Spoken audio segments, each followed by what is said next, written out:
There are lots of things for spreading, too numerous to name. There's fire and manure, and then, of course, there's fame. But the thing that spreads the quickest, I'm sure you will agree, is the spoken word of rumour. Listen, and you'll see. Now, the rumour that I speak of was started by a man in Inverness. He whispered it from in behind his hand. "Here, Wally, have you heard the crock? It's really dreadful stuff. I heard it when I was guttered, so it must be right enough." Well, Willie was quite upset when he heard what must have been. He quickly phoned his brother George, who lived in Aberdeen. "Is that a fact? That's a fact. That's going to be quite a shock. Next time I met Peter Heed, I'll tell our cousin Jock." Instead, he told his bidie in, a buskin doctress lass. "She tell't Steen Hive and fit her cairn and elka tune she'd pass." "Well, that's fit I heard only why. Just keep it to yourself." Of course they kept it just like her, and they couldn't wait to tell. At last it reached all Farfar, and the lass was nothing loath. She told it till a fisherman, for told it till Arbruth. "Jabayawa," was their reaction, or maybe, "Dear I me," and they couldn't wait to tell, so it gaed until Dundee. And what a hell. Well, I'll no tell a promise on my life. Of course they took it southward, and the story entered Fife. "You hear, sir, that's ridiculous, that.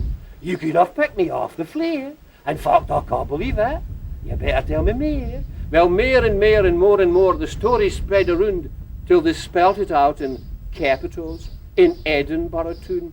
They shouted it in Leith, and then grew more discreet, for the story passed up Old Leith Walk and into Princes Street.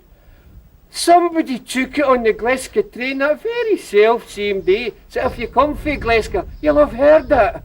By the way, that's not where it finished, for the story was then passed to a steamer sailing westward to Old Ireland and Belfast. "What about, you know," the Irish said, "that really is a shame." But they didn't like the rumour, so they sent it back again. To Stranraer heading northwards, to Ayr and Old Kintyre, but this time it was spreading freely like the heather that's on fire. Open Marland, Tobermory, Mallaig, Kyle, and that is where, once again, by way of water, the story passed to Skye. But they didn't spread it further, and the reason is because by the time they'd paid the toll bridge, they'd forgotten what it was. Well, here we are back at Smithy Cottage in Howmuresque. Well done, George, with the rumour, that classic of Andy Stewart's. How about another song? This time, perhaps? Aye, The Rose of Allandale. The morn was fair, the skies were clear, no breath came o'er the sea, when Mary left her Highland cot and wandered forth with me. The flowers decked the mountainside, and fragrance filled the vale. By far the sweetest flower there was the rose of Allandale. 'Twas the rose of Allandale, the rose of Allandale. By far the sweetest flower there was the rose of Allandale. Where'er I wandered, east or west, though fate began to lour, a solace still was she to me in sorrow's lonely hour.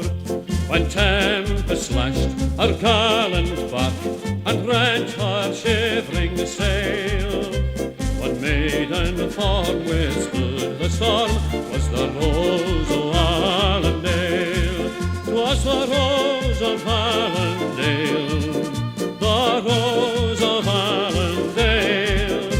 One maiden form withstood the storm was the rose of Allandale. And when my fevered lips were parched on Afric's burning sand, she whispered hopes of happiness and tales of distant land. My life has been a wilderness, unblessed by fortune's gale, and fate not linked my love to hers, the rose of